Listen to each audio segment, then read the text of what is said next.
Manhood, brought to you in part by Solomon's Bespoke. This is Manhood, and we always aim to be better as brothers. Today's topic, another really, really big one. And again, I know I say that each and every time, but they are big topics. And this one is success is a number of failures. And if you're going to fail, make sure you fail fast. But success is a number of failures. And there is no try, there is only do. I think it was Master Yoda that said that on Star Wars. So I'm quoting here. But success is a number of failures. And to my right, Johan Seaudike, behavior change consultant. To his right, Johnny Procope, Aquaman. And to his right, Kafra Rudder, event producer. So we're going to get straight into it. Success is a number of failures, guys. Everyone here has had success in their life, and everyone has had failures. And what maybe now in hindsight would have been a failure then might have led to success or led to another turn that we took in life that has brought us. And you look back and you say, wow, I really dodged that bullet. But you know, if I start with you, Johnny, you are known, as you said, Aquaman right now. You know, that's a master swimmer, a scuba diver. I remember over 20 years ago when I was doing my dive master, you were one of the big ones. And I've been on I've been to a couple depths with you. And to see you finally accomplish the Tobago, swimming from Tobago to Trinidad, I can't even begin to imagine what that was like, and hence the topic today, success is a number of failures. Well, I think that wraps it up quite nicely because it's all about the getting up. And as far as I've experienced it in life, I can say with a clean conscience that I've never really been very good at anything. So I've had a lot of tumbles, a lot of falls, but I've always, picked myself up and kept going. And there's no substitute for failing on the road to any kind of success.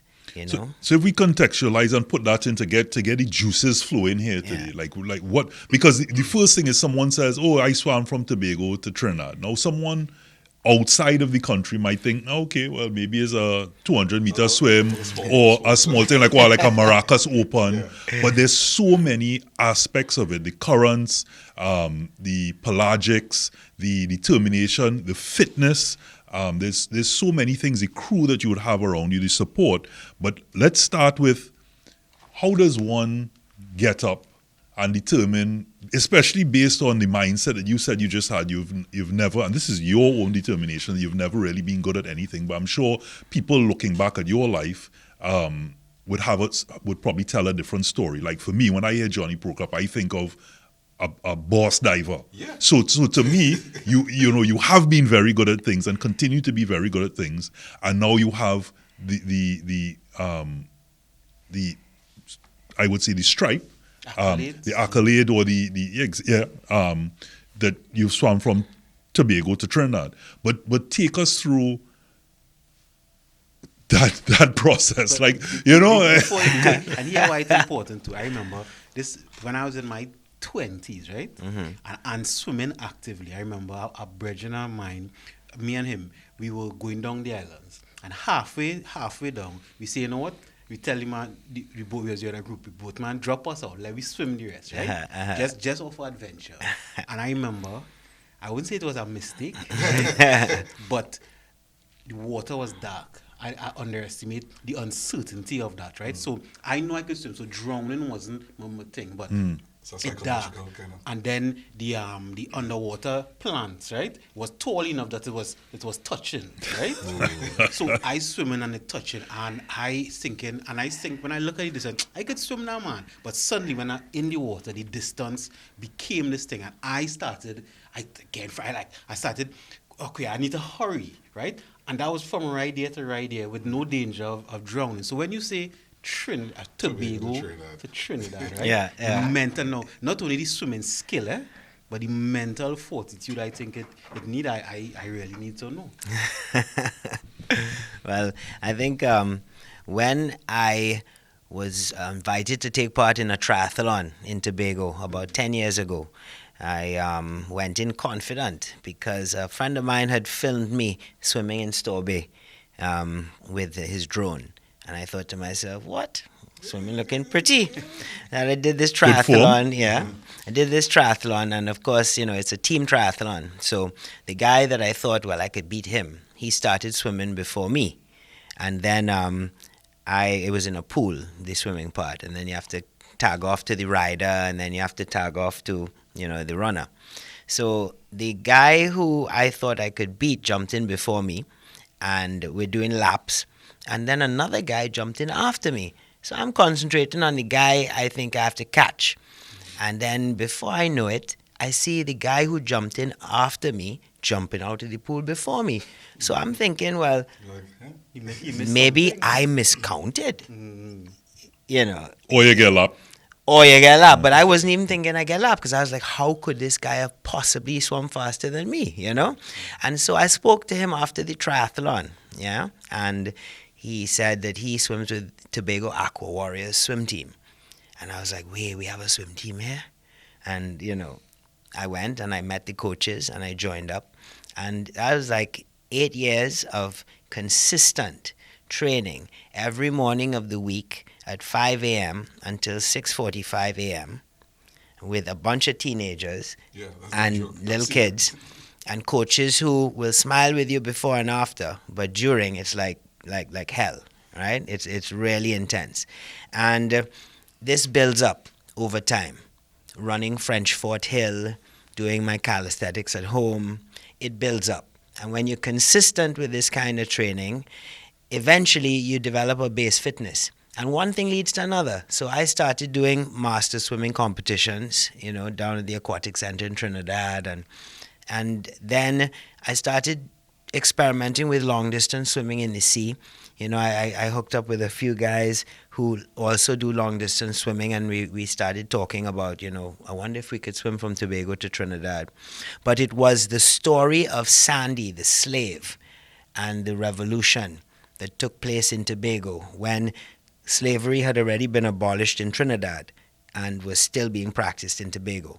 And Sandy had to swim from Tobago to Trinidad because the revolution was overturned when they called in reinforcements from the Royal Navy.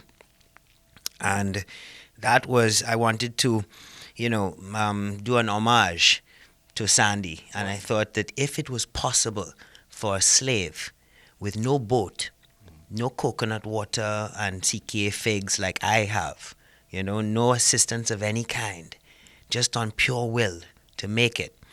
It was an opportunity to make this seemingly impossible possible. But why wanted to do that? Why wanted to experience that? Now you look at, I live in Tobago since 1995, and I'm from Trinidad, and I love living in Tobago. But I stand up and I look out at Trinidad all the time, and that's my home, right there across the sea. And, I've always wondered, is it doable? There was one experience that I had, which I haven't spoken about much up to this point, but I drifted for 9.5 hours off of a scuba dive. Took some people diving off their catamaran, and the captain of the catamaran, not being a dive boat captain, didn't understand the currents, and we ended up drifting for 9.5 hours about 4 miles off of the south tip of Tobago. Coast Guard helicopter came above twice and didn't see me because they were directly above. And I was rescued by Davey, my dive master, at 6:45 p.m., just when the search had been called off because of bad weather. There was a white squall, and then also because it was about to get dark. And they found me in fog, 3.5 miles off of Tobago. Was you alone or you were not? No. They found me first, and then I had my diver's compass heading, because now we couldn't see each other because of the fog, but I knew where they were because of the compass heading. The reason I wasn't with them was because I attempted to swim to the catamaran, because the catamaran didn't seem like it was moving, and it was about 8 football fields away from us. So I swam to what must have been about, I swam to what must have been about half of a football field away from the catamaran. And when I got to within that distance, I saw the captain jump down and start up and continue going in the opposite direction. Sure you can see it? The whistle blowing, yeah. Whistle. I was blowing my whistle, but the wind direction. What does that do? What does that do, Johnny, to the mental at that point? That you're already in this position of you've emerged. Yeah. You're out the water, and Yeah. for those who don't know, I mean, as divers, we Yeah. we understand that there's no step to climb. So it's not like you can look any ripple in the water is a mountain. You can't get above that. The visibility is there. So you've come up, you've realized that there's the boat's gone. That the boat is a And tiny dot in the It's distance. a tiny dot. Yeah. You make your way to that. You've already taken the decision to make your way to it, and just as you go So close, yeah. so close, and yet so far in this case, Yes. you go. What does that do? What does that do to the will? It's an emotional roller coaster. It crushes you. So I was hopeful because I'm getting closer. I'm starting to see the captain on board, right? And I'm thinking he's going to hear my whistle, and then he drives off. So now I'm stuck in no man's land, halfway between the catamaran and the divers. You weren't really in no man's land. No. Because, I mean, it's no. the As figure in of speech here, 'cause figure of Tobago, speech, no man, man's okay, land, yeah. okay. So I wish we were in no man's land. That'd have been See, sweet. I could have do that. Yeah. So that was the first crusher, the soul crusher, and then you build your hope up. Okay, you think, okay, we have visual connection. We had our safety sausages up, our surface markers, etc. We had our mirror, we had the whistles, and we could see each other. So everything's okay. You stay calm, and then a little bit of time goes by, and you start seeing boats in the distance, and you know that they're looking for you, but they can't see you. So you start to feel hope. Yeah? And then time goes by and you realize these boats, they're not seeing you. Yeah. So then you start to feel crushed again. And then, Elaborate a little bit. When you say crush, well, then tell you me start to someone- feel like you have no more saliva left. You are like someone's just kicked you in the guts, and you can't believe that this is happening to you, And then, all of a sudden, something the size of a buoy just comes to the surface. Boom! And it's a pilot whale. So that Whoa. scared Okay. the hell out of me. And then, of course, I was very relieved because I know that it's a friendly marine mammal and not a shark, right? So there was that. And then, spend some time looking at frigate birds soaring close to the surface of the water, I was like, carry a message for me now. Carry a pigeon. But the frigates weren't cooperating. And then I saw the Coast Guard helicopter. And that is when the Coast Guard helicopter flew above me and stopped directly above me, I thought to myself, yes, saved. I felt like Castaway, Tom Hanks, And I celebrated every ounce of me. It was like, yes. And then an hour went by. Oh.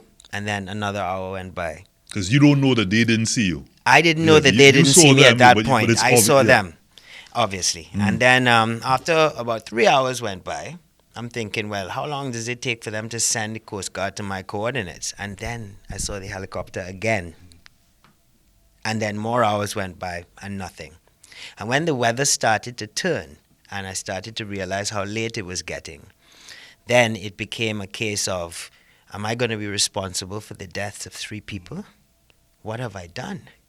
And then it really descends on you, and I can't explain the feeling of seeing the bow of the boat piercing the mist, not even 10 feet in front of me. In that whole ocean, they managed to find me exactly where I was, and there was no way that I wasn't going to feel like the luckiest person on the face of the earth after that. And that does something to you.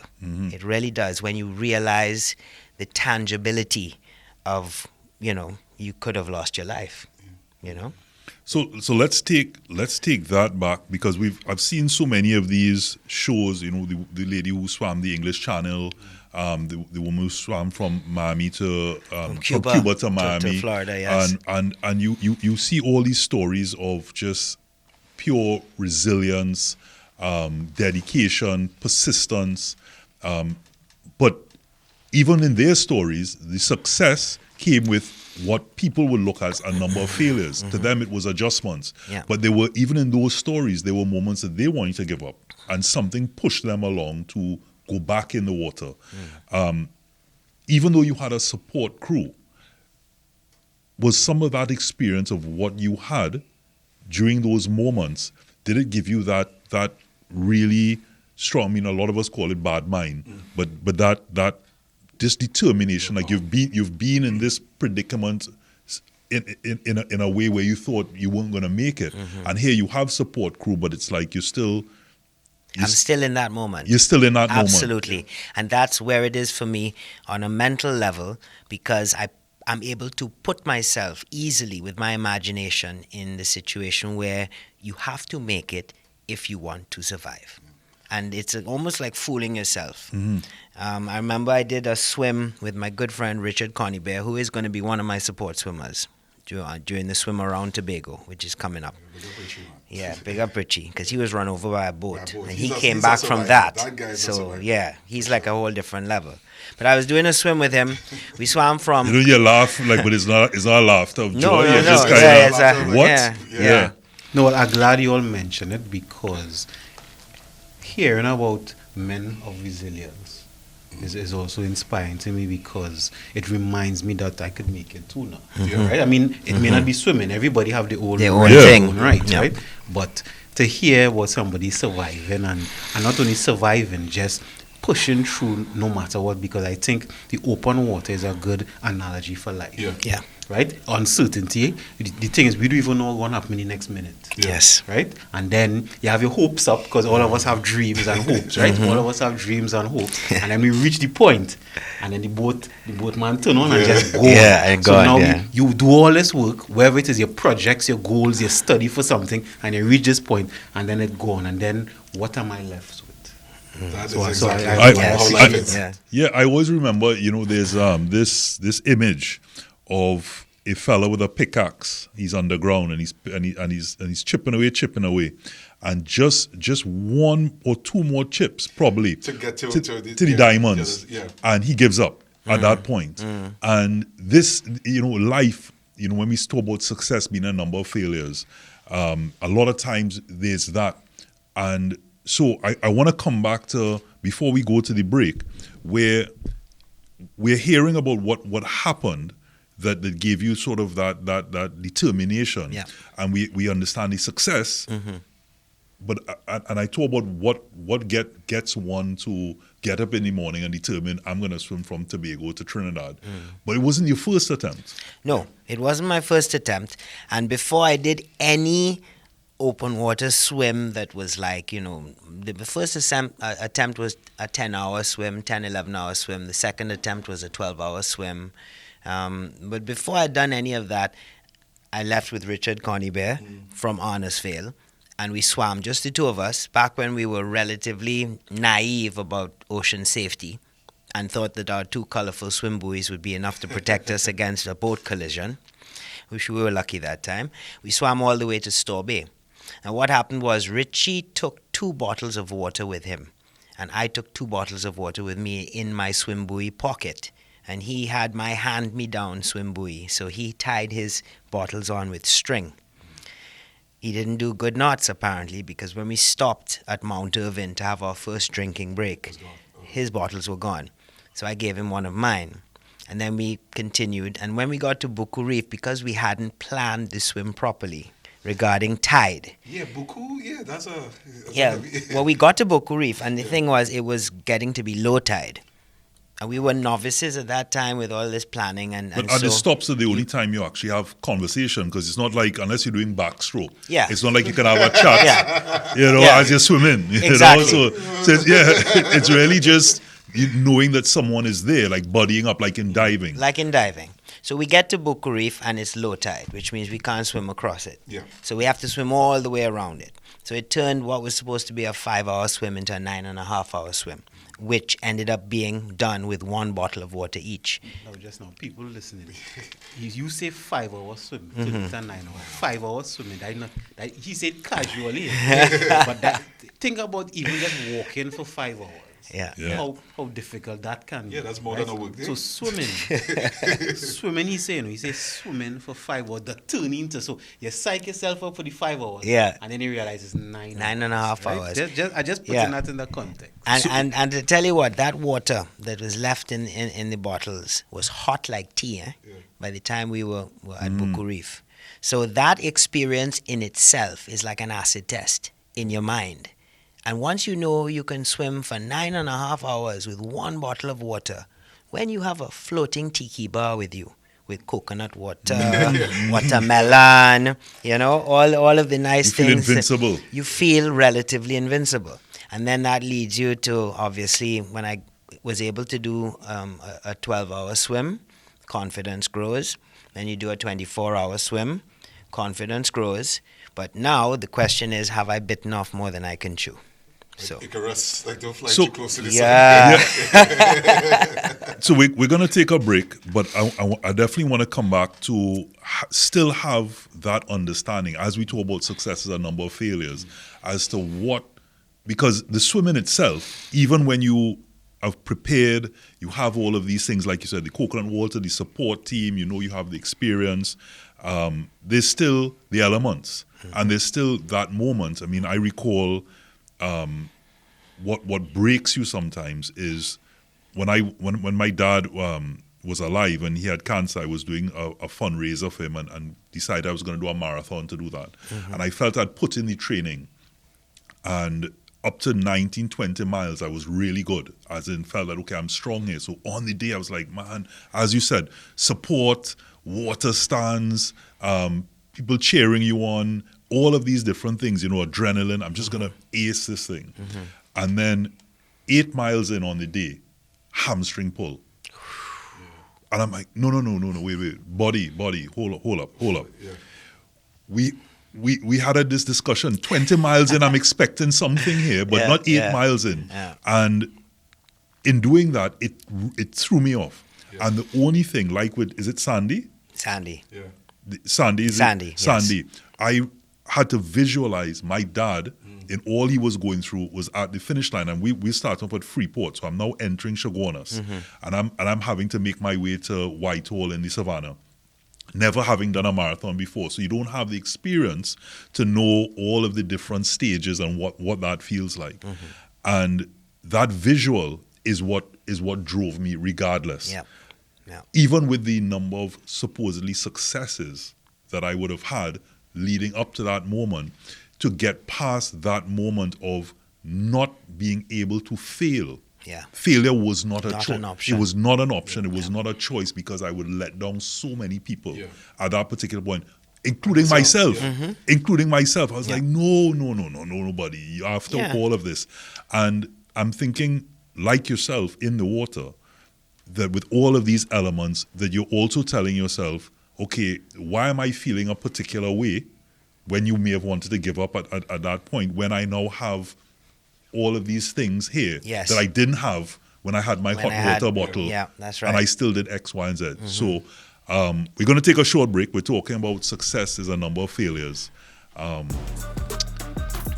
Really, really interesting one.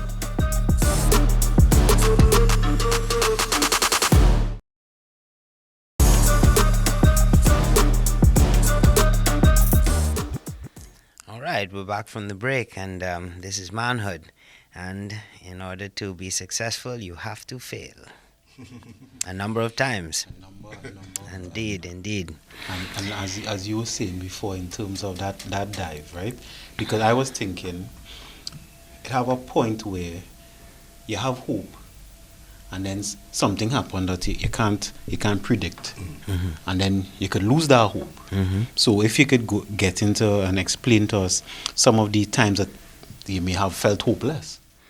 Well, apart from just that dive, I'm talking leading up to the dive. Yeah.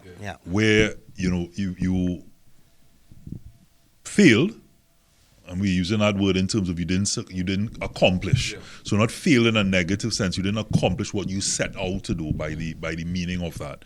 And yet, even within that, if you can go through what that felt like and how you got back in the water, so to speak, to start to train again, and even through that swim, there would have been things that have gone through your head like, wow, I have all these things set up, and am I going to fail again? And then there's success. I think it's very much what you learn about your mistakes. That is it for me. I focus on what I did wrong and how I can improve it, how I can do it correctly. And eventually, you will get to the stage you want to get to, I find, because every time you try again, you're able to fix, to a certain extent, what went wrong the time before. And so even if you fail again, you realize, well, I got closer this time. And I only need to do this and that the next time. And then if you do it the next time and you've done this, but then you only need to do that. So you try again. And then it gets to the point where your partner tells you that if you try again, she's going to kick you out of the house. And then you have to accomplish it. You must triumph because there is no back door. Now's the time. Now's the time. So you do everything to make sure it happens.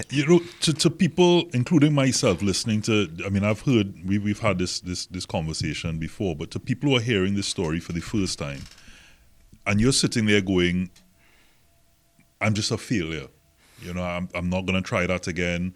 Or as you started off this conversation when you said you're not very good at anything, and pointing out that you're a good scuba diver, you've accomplished the Tobago to Trinidad swim. There's so many other aspects of it, and the people are thinking to themselves, I'm just not good enough.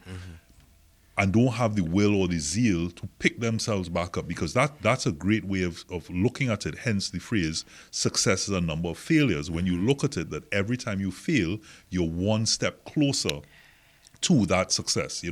I try to use the example of WD-40, the popular brand for lubrication, etc. I'm really curious to hear where so WD-40 is water displacement, right? And the reason why it's 40 is because on the 40th time they were successful, right? And so therefore it's understanding that each time it's a mark that, okay, well, so in this case, if you can determine, if you had a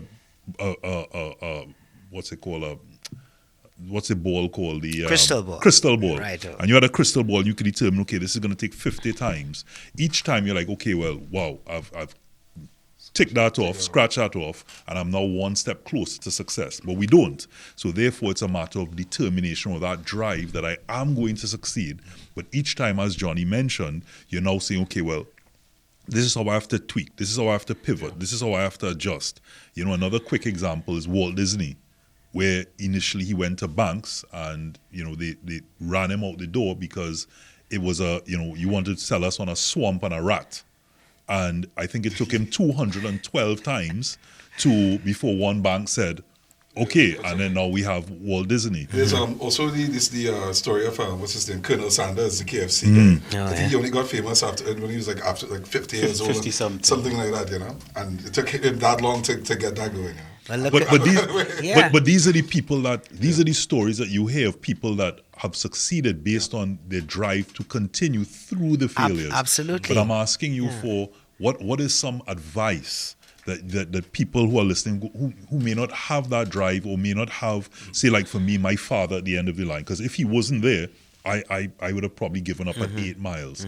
For you, what is it that in other areas of your life, that champion mindset, so to speak, that you can give, that someone can go, okay, I this is one tool that I can take away? I will tell you that the biggest failures in your life, the biggest tragedies, tend to teach you the most. And from the time I realized that was a fact, I was able to look at things in a different way, with a different lens. So instead of consuming myself with, the feeling sorry for myself whenever I had a failure, I tried to use it as a teaching point, as a learning experience. And as you say, tweak and adjust. But I think at the base of it all, you have to have a lot of belief in yourself. You have to believe that you are worth the struggle. How would I do that? Because let's say I have no tragedies in my life. Oh. right? Well, then you don't have any blessings, eh? Right? Let me say, and I mean, tragedies are subjective too, right? Yeah, But yeah. let me say, in my life, I have no trauma that I find significant enough, right? But I have goals I want to accomplish. Yeah. So it's not to say I'm doing it for my dad, I'm doing it for, but I want to do it for me. Yes. But I don't have the belief in myself. How I just get that belief? By getting out and doing it. And that's the thing. There's no easy way. You have to get out and do it and either fail or succeed. Now, the thing is, if you fail early on and you continue to fail, then you will go on a journey, I think, of growth and development. Whereas if you are triumphant very early on, you may very well go on a different journey that leads you in a different direction. I can't really speak for many other people, but I think that something that we all have in common is we have a belief in ourselves, whether it's great or small. And the only way you can make that belief grow is by actually doing. A lot of people who I have great respect for are very intelligent, and they overthink a lot of things. They look at a potential opportunity to start a business or get a new job, and they think about all the negatives as well as the positives, and before they've even gone out and done it, they've defeated themselves. Yeah. See? So I'm lucky that I have an opportunity to go out and fail and think of myself as somebody who is not very good at anything in life and never really has been. I mean, I'm not saying that I'm terrible. I'm just saying that I know lots of people who are better than me in this and better than me in that. And by the way, if you want to see something funny, have me climb a balata tree, because Mr. Aquaman over here is afraid of heights. So everyone has their thing. Yes, you can't fall. Tarzan or That's something. right. That's right. When have you seen a fish climb a tree? You know. There you go. Although I wish I was Tarzan. There's something I want to ask though. Like, I mean, because I've known Johnny for years, right? And it relates to life as well. Is it that as much as you prepare, right, it's all about timing as well? Because you also waited for the right conditions in the water and the right time of the year to choose the swim. So All right. Is there a combination of like the right timing and preparation rather than just pushing through? Well, I'm very glad you brought that up. And that's why I said when you have failures, you learn from them. Now, I didn't make it from Tobago to Trinidad because I became more fit and more strong, and a better swimmer, better technique. Yes, these things happened as well, but that's not why I made it. It was because of information, understanding, and intelligence. We overcame the hurdle not by swimming faster, but by working out the exact speeds of the current and by using technology, the Windy app, to see exactly what days of the year the current speeds are low enough so that you can actually make forward progress swimming against them. So it became a mathematical problem to be solved rather than an endurance feat. So the first time we went out, we chose a day. And we went on this day. And we had Hurricane Fiona's tail end. And so we ended up closer to Tobago than anything else, right? I'm gonna tell you that. Yeah. And then the second attempt, a year later, I got within 7 nautical miles of Toko Point. And then the current started to push me back. And that was it. We had to call the swim. And Did that time feel like the catamaran again? It's like I'm right there and I want to keep pushing forward, but I felt relief because the current was pushing me back. I realized there was nothing I could do. I'd given it my best, and the team was happy with me. We considered it a success. So after that, we realized just how important the current speeds were. So we went back to the drawing board, and we realized that the Galleon's Passage, which is the channel between Tobago and Trinidad, is impossible to swim across on 363 days of the year, almost every year. There are only 3 to 4, sometimes only 2 days in a calendar year when the currents and the Galleon's Passage slow down to the point where it's like a lake. And we chose one of those windows. And let me tell you something even crazier. Check this out. So the first weather window that came when we saw the green corridor, because it's color coded for current speeds, right? You don't want red, but you want green. So we saw a green corridor all the way from Tobago to Trinidad. First weather window came. Did we have the sponsorship money? No. Second weather window came. No sponsorship money yet. Third weather window came. No sponsorship money yet. We passed the summertime. We into October now, which means that rough seas coming and currents can start to pick up. So the fourth, the last of the weather windows, the money came 3 days Luckily. before that weather window. And let me tell you something. That was the best weather window of them all. And I will tell you this, based on my experience during the swim, if I had gone on any of the other 3 weather windows, I don't think I would have made it, because I nearly didn't make it on this one. That was still the skin of my teeth. Before I want to bring Kafra because he feel he getting away with his story, right? But I want to bring him back just to really quickly tell us about when Aquaman touches land in Trinidad. I never touched dry land. I never touched dry land in Trinidad. First of all, I went off of a jetty in Tobago, which doesn't it doesn't count as a natural start. So the swim, technically speaking, didn't count from a world open water swimming perspective. Also, I never reached dry land because when I got to San Souci, it was a very dark night, and I swam up onto a rocky embankment, which is far away from Big Break, which is the beach. The boat couldn't get anywhere near Big Break because of the size of the waves. So I went for the rocky point, and I didn't realize it would get too shallow for me to continue. I had to stand up very carefully, I might add, so as not to get a puncture wound or get stuck by a stonefish or something. And the water reached my knees, and that was the end of my swim. So nobody met me on the beach. There was no fanfare, you know.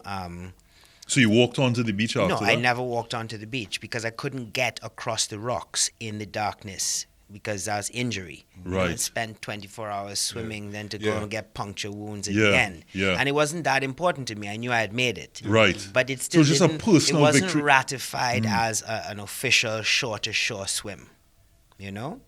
But of course, it was a personal victory. How And of how course, did that feel? it felt fantastic. Even knowing that it wouldn't be seen as for the books. I mean, as a personal victory, yes, you know you did it. I know I And swam it's from semantics. Tobago Yeah. to Trinidad. And I know that the next time that I swim from Tobago to Trinidad, hopefully, I will be swimming from a beach. You're going to walk off the beach and you're going to walk even onto if, another beach. Even if I have to choose a different landing spot than the one I've gotten to, I will crawl out onto another beach just to make sure that I put that exclamation point. That you see that point you're making there, I think for those viewing too, it's really important because sometimes we think we need others to validate our accomplishments, you know, right? And I'm not saying it don't have place for that. Of course, you like the accolades. Of course, you like a degree. Of course, you like something. Right? More sponsorship the next time because you know, Right. the sponsors need to get their pound of flesh. But many times, I think it's a lot of it is for us to know. Yes. Because you know, I mean, you tell me you jump off a jetty, in my mind, mean care, right? You Right. swim from Yeah. Tobago to Trinidad, even Nice if you make it. potato to me, you know. Yes. Even if you didn't make it on the beach, you swim and you make it. But I understand what you're saying. But I think sometimes, for especially for those listening, is that, and even for me, is that a lot of times you have to make sure you're doing it for you now. Make sure that you're satisfied. Because if you take shortcuts with your own stuff, no, you can't feel satisfied. But if you know you did and you put in the work, that it is important for you. Absolutely. Yeah. Absolutely. Kafra. Yeah, man. So you sit down there, right? For those who don't know, this you know just by the name alone, David Rudder's son, the eldest, right? Yeah, yeah. And so you would have come through. You are very successful in your own right now, you know, and that's come through. That success has been as a result of a number of failures, and failures still continue to happen. Oh, yeah. And you still continue to push through. What was it like? Because he's very supportive of you and all that you do. Yeah. Well, not all. Exactly. Yeah. Not all, but Yeah. in terms of he's been there for you. Yeah, for sure. And so let's hear your story. Yeah, I mean, it took a while to get to some sort of a point of feeling like, you know, like I could do things on my own without having to do with my last name, you know, whether it be like girls like wanting to like go out with me because of the last name, or people that want to be friends with me because of the last name, and then I had to like filter lots of people, lots of things out of my life to get to where I am now, you know, and it's fine. I mean, I think when it comes to like success, But you said that very flippantly, like you had to filter out lots of things to get that would have been a process. yeah, and of, of years. But Yeah. but what I'm trying to get at is, sometimes what I recognize when we get to a certain point, we sort of dismiss how we got there, and we don't really process. Well, I was having a conversation about that with a friend of mine. Like, it's only like I ended up producing Orange Sky's 25th anniversary concert, right? Live stream. And I mean, in the moment, I was like, I can't believe I'm doing this, because like I grew up listening to these guys, right? And then only looking back at it, I was like, holy crap, I actually did that, you know? Like, and then it made you realize like the things that you really dreamed about doing, I already did them, and I forgot that I got there, you know? So it's only when I look at things that I've done, I was like, it reminds me like, oh, what you're doing now is actually like, well, what the stuff you did already, you already wanted to get there anyways, you know, and I just pushed past it. And then because you're always looking for the next thing. It's always about the journey, not the destination. Yeah, but then there's many destinations wherever you want to go, wherever you want to accomplish. And you're so like locked in and blinded by trying to get to that you forgot the many things that you actually achieved in life, you know. So That's a good thing or a bad thing? I mean, I don't even know how to answer that question. Neither me, because I think, because what you said is about the journey, not the destination. I mean, I've heard that 1,000 times, right? And even you said it, like, you didn't realize how good a swimmer you were until you saw yourself now, right? And sometimes, even I remember you and I were talking, and we doing this matter, and sometimes only when we watch it over, like, hey, you know, this was a real good point. We sounded smart there, boy. And I was like, yeah, we sound real. And I don't know if that's why I say it's a good or bad thing, because I understand the value of remembering your accomplishments, remembering the journey. But at the same time, sometimes, and you were saying... But not just remembering, but also what the trials and tribulations, which is what I'm trying to get at. What are the things that you would have... in order to... The next time, remember I always tell you my thing, this too shall pass. And a lot of times, even though it doesn't make it better when you're going through other trials and tribulations in your life, you know that, wait, I've been here before. I've been in this moment before. What are some of the tools that I can recall were used to get me out of this?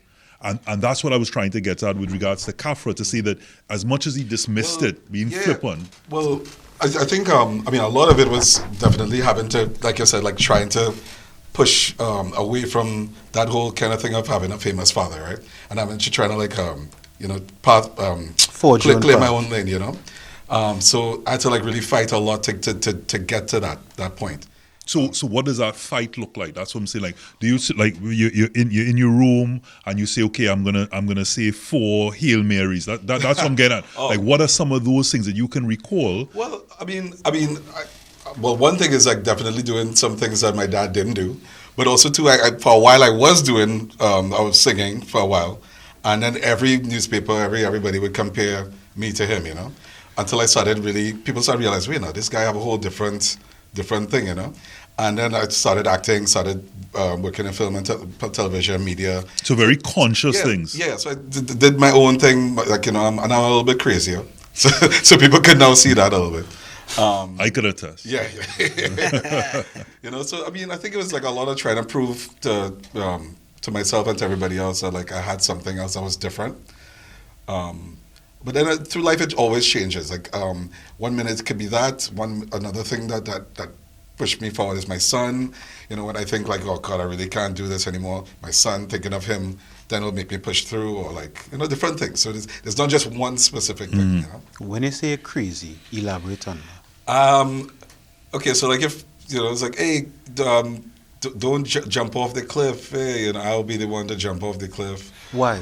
Because I just want to see. I want to investigate. You know, like I just curious about stuff. You know? And I ask you that because I think that is an important factor. Yeah. Because you want to swim from Tobago to Trinidad, you crazy. Yeah. If you understand, if you understand where you're going, crazy brother, yeah. right?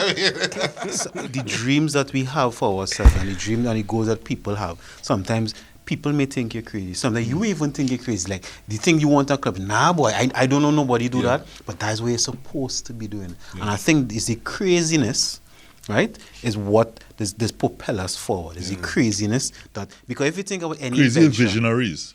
right, Just any, another name. Any invention we have, it wasn't there before. Yeah. So somebody had to say, wait now, I want to fly in the sky like a bird, right? And somebody said, well, you crazy, and then we are airplanes now. Yes. I want to be under the water like a fish, Yeah. and we are submarines. I want to go across the water, and we are boats. I want, so forth. So I want a computer in my hand to be able to take pictures, right?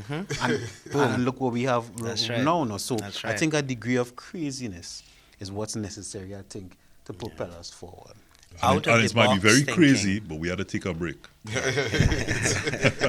We're talking successes and number of failures. You like that? Yeah, I like it.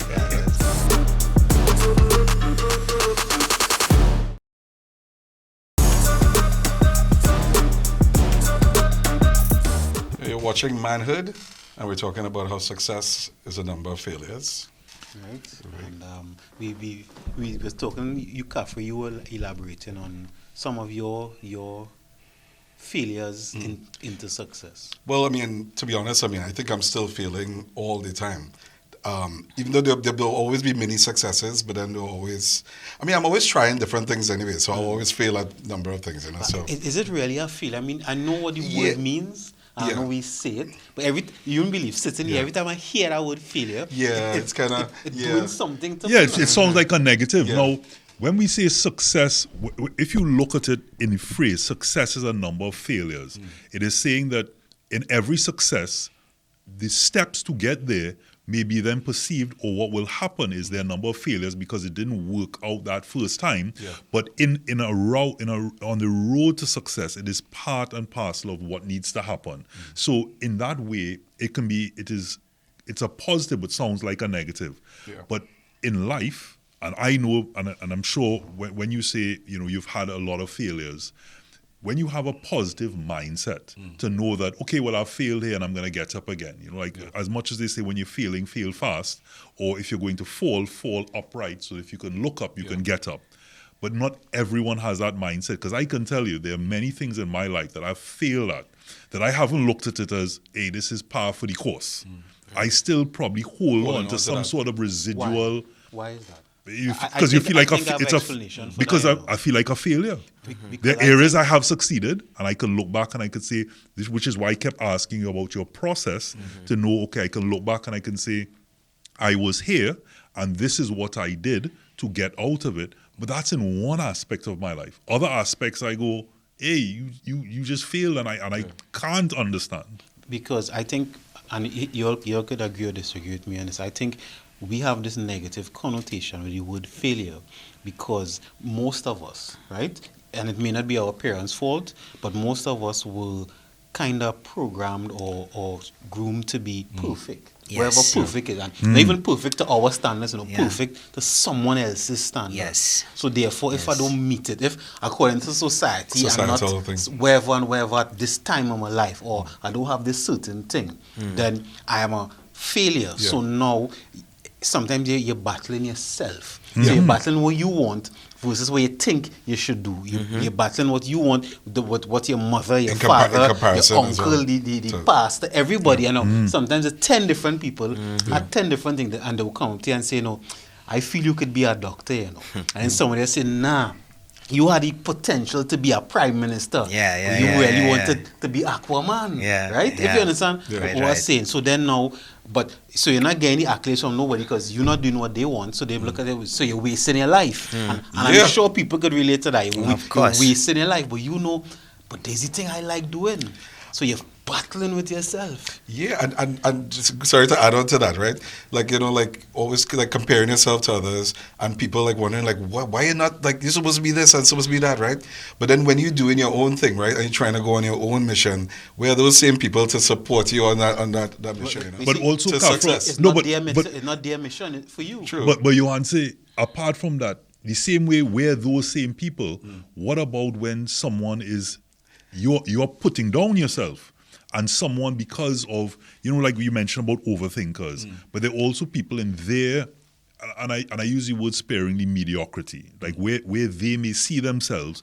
To you, it might be have achieved so much, because from where they're sitting, there's that saying, me, I like my sayings, when someone eating fig, someone else eating fig skin, right? And my grandmother used to say that all the time, and I don't know if it was to make you feel better, that always be grateful for what you have, or in the case of success stories, to say, okay, well, you've achieved this, to someone that might be, wow, that, he's done everything that I wanted to do.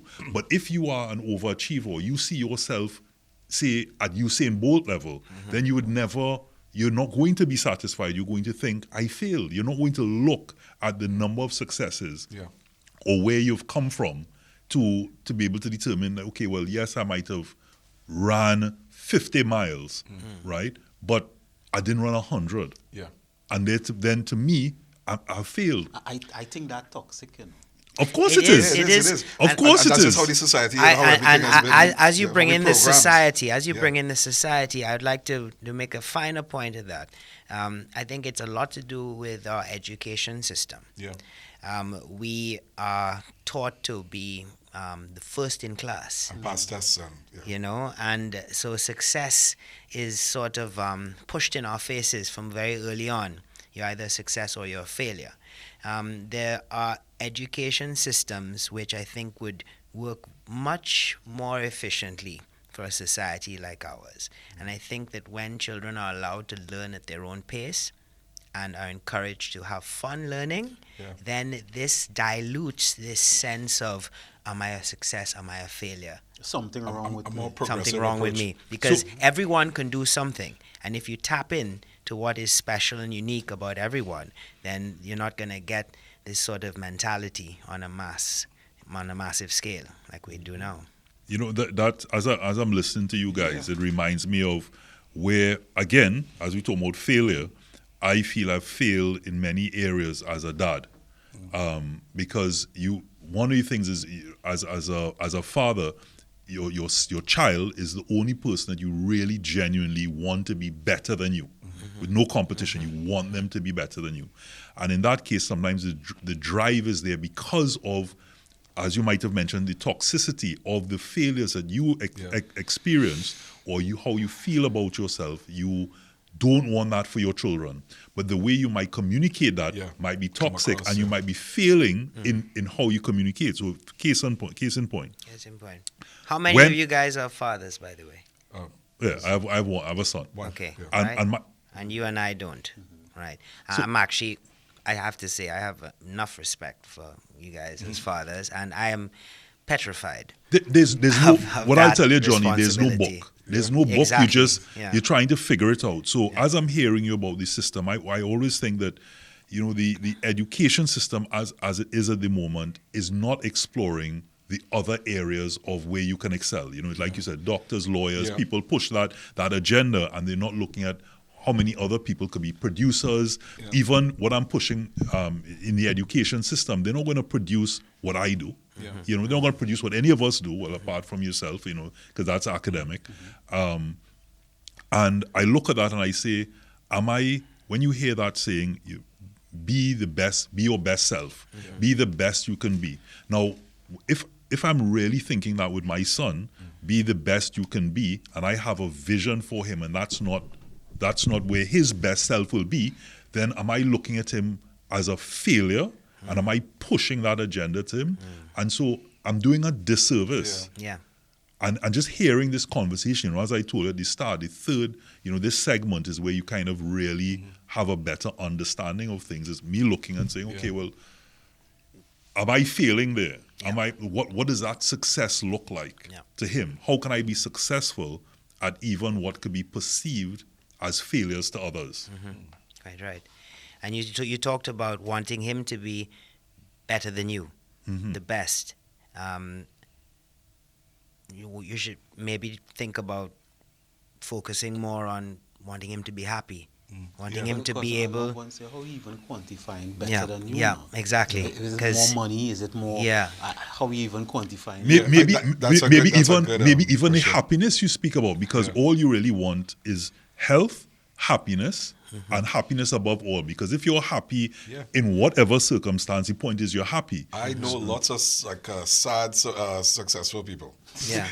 And really like Well, just. but you see, Bitter. you know, you got to use success now. Well, right? look, no, as in like financially successful, like feel like like they've accomplished all of that part of their life. They've done that, but they're like internal as they're so sad and depressed and just They, What they does kind- your dad think you're successful? I don't know. I mean, because I do. Because you could certainly Yeah. quantify and qualify his success. I mean, I know when my dad thinks I've done something good. It's like when he posted on social media, like, hey, look what my son did. So that's what I do when Yeah. okay, I did something kind of cool.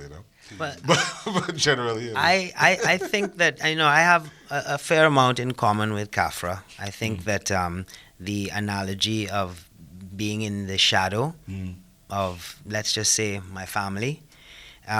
There was a point in time that I said, I could never do it like my father did it.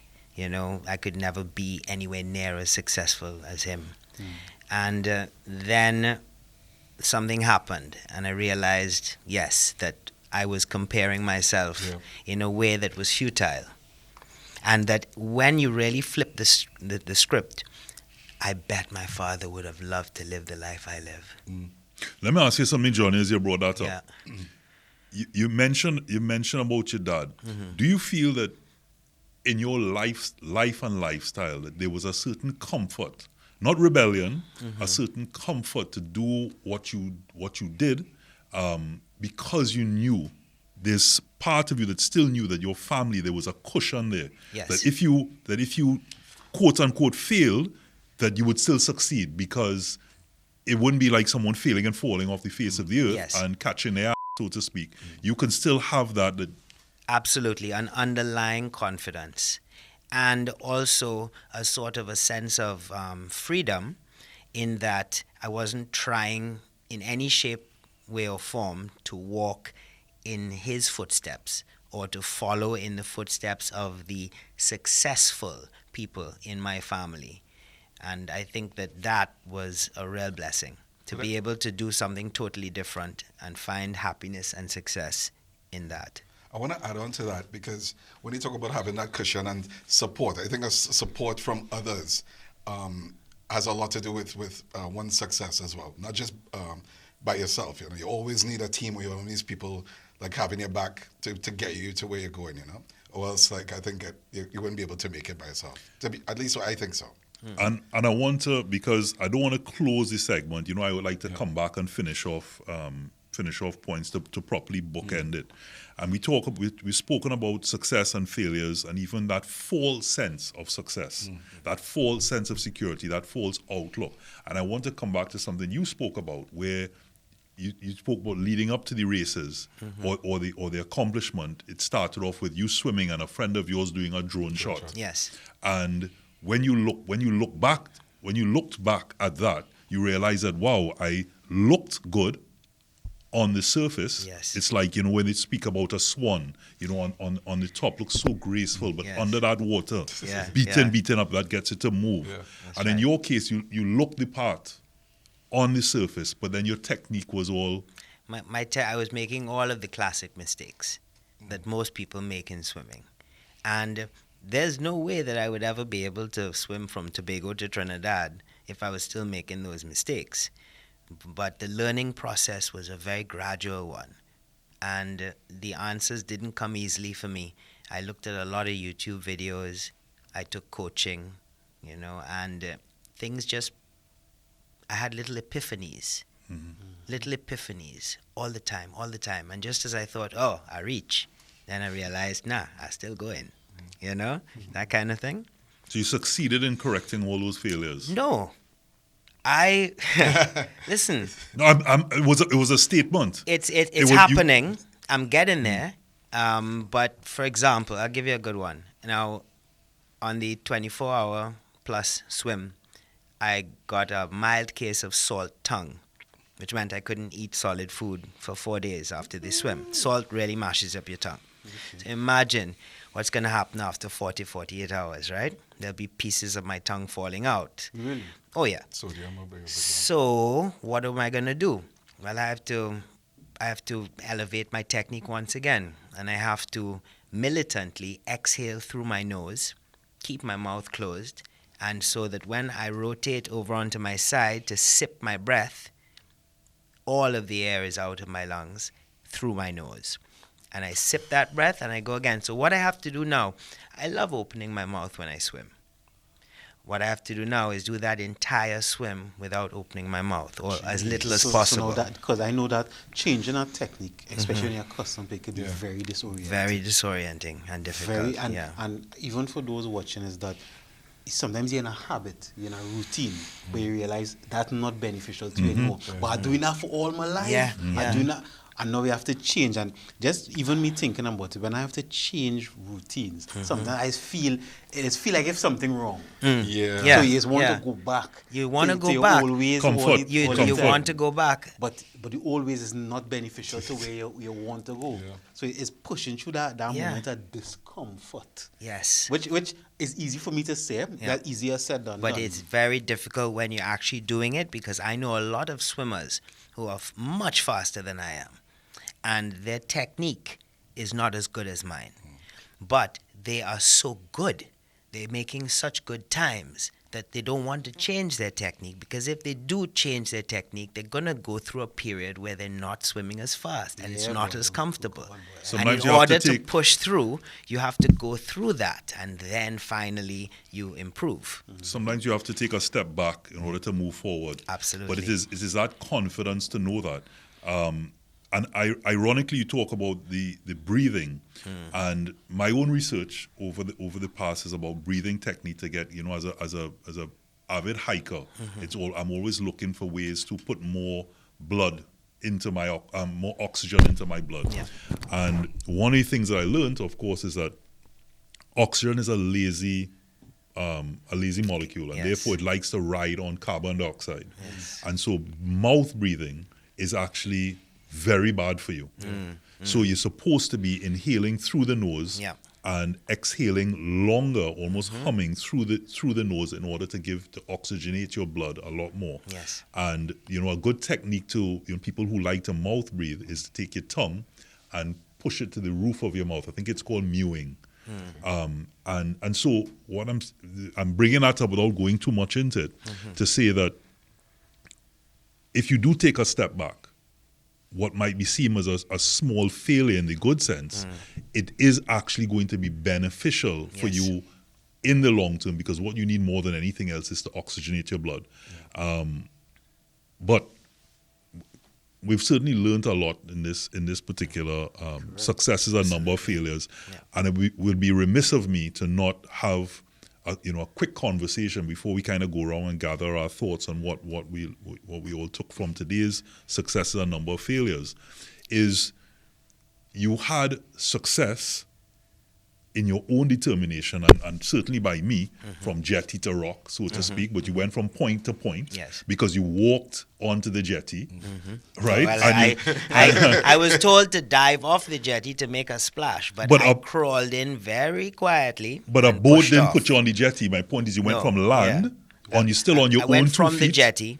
On your own 2 feet onto the jetty, right? Technically, you went from land. And onto the rock, right, which is still the surface, which is still land in Trinidad and Tobago. It was above water, connected to Trinidad and Tobago. So it's semantics, right? Well, to Trinidad. And so with that success in mind, forget the academics, forget the annals of history. From this discussion, and you've been a success. You've determined that, look, I'm going to do something different here. I'm going to go again, and this time I'm going to swim around Tobago. Yes. This time, I want to give the effort a little bit more teeth. I want to accomplish more. So the last time, as I said, it was more about showing people what seems impossible is possible. but really and truly the personal campaigns that I was swimming for, which is, of course, raising awareness of the devastating impacts of climate change, pollution, and overfishing on our ocean, and to encourage learn to swim programs nationwide and region-wide. Those two campaigns, they were all well and good, but nothing really stuck after the swim. So now, when we're swimming around Tobago, we are going to be actively raising online donations for two NGOs that are specific to these campaigns. The first NGO is Species, which is Under Dr. Diveman. ocean research and conservation. And they, of course, it is a local NGO. So we're starting with fixing our own backyard. And then, of course, the Aqua Smart Foundation, which is the Learn to Swim, Aquatica Swim School. Yeah. So now I'm actually hoping that because we're having donations per kilometer, that the donations that we Tobago than the distance from Tobago to Trinidad.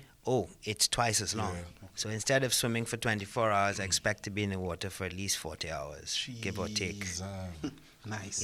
Yeah. So Trinidad and Tobago, I want you to look at me carefully. Trinidad and Tobago, success is a number of failures. Don't be that failure, and ensure that you donate to this very worthy cause. Aquaman, it's certainly it's gonna put Aquaman to the test. It's gonna put you to the test, because I know that Tobago is 6 miles across. Yes. Right, and I've done some of the what's it called, the C2C walks and things like that, and that in itself is taxing. I can't imagine. I mean, as much as you can look at the beauty, walking off the beach and going and taking a dip in the likes of Pigeon Point, Pala Touvier, and all these are beautiful beaches that you would certainly be coming across. Cotton Bay, and swimming from end to end, where you're not having a moment to say, "Let me have a coconut water," or any sort of enjoyment. You're crossing on the outskirts of these beaches. Is certainly no easy task, and I certainly hope you don't get salt tongue. Thank you very much. So we need to make sure you're breathing through the nose. Absolutely. What are we taking away from today, Kafra? Well, I mean, I would definitely say stay motivated. Have something to hold on to. Like every time you're feeling a little bit down, like especially like what he did was really inspiring for me as well. To kind of like, I could do anything now. I could do, I could do. So that was a real big moment for me when that happened. And so just stay motivated, stay going, stay persistent, and always get to have some support. To get where we have to get to. I had a swim teacher, right, when I was a younger kid, and his name was Ricky Taylor, and he used to say, "All right, boys, persistence and perseverance, the 2 P's." Yeah, and if you are persistent, eventually you will persevere. The thing is, though, it's not a given.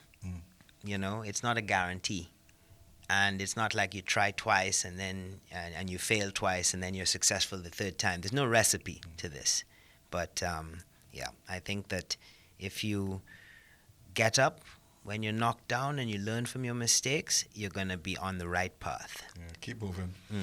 Johanse, I wanted to close, but answering these two things based on what Kafra just said and what Johnny just said. So Kafra just said, based on what Johnny did, he felt he could do anything. And a lot of people look at that outlook and think, he could do it, I can do it. So, and as you just mentioned about success and failure, the second thing I want you to look at is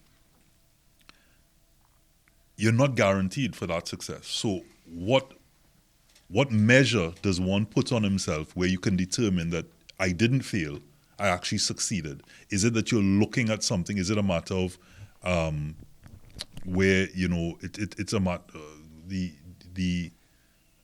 I don't know why the word, I'm failing to find the word right now. I think I know where you're going. So first off with Kafra is, can you really do everything? Because Usain Bolt did it, and I'm looking at him, doesn't mean that I can achieve it. Well, not that you know? specific thing I meant. But just like stuff I have to accomplish in life. But sometimes can you like I can't. can you really? And then therefore, is at what point does one, in order to be in a healthy mindset, determine that where you may have started, which is why we come back to what you were asking about journey and not the destination, that it is the journey that makes you successful, not the outcome always. Well, both. I realized from this conversation, and I have to now readjust my own mentality, that success can be on a spectrum, not necessarily is a single point to hit, right? It's on a spectrum, and the standards of success sometimes is not external, because if I do 1 push-up today, if I do 2 push-ups tomorrow, I have a success today. Yes. So if wherever is the field you're in, if once you do a little better than the next, I think that's what we should aim for, because, and in whatever field. So even though you say, as Kafra said, he feel he could do anything, it wasn't necessarily in the field, but just seeing somebody do something inspires us. So like sometimes while we watch sports and we watch Olympics and things like that, we may not want to go and run like them, but wait now, this person work hard, accomplish something, maybe wherever I want to work hard to, I could accomplish. But how I think now, for me, what I'm going to look at is how I will know I'm a success if I do better than yesterday. And I have to aim to always do better than yesterday. And if I judging somebody now on their success, is that if you tell me yesterday you ran 1 mile and today you run 1.1 mile, you're a success. And I think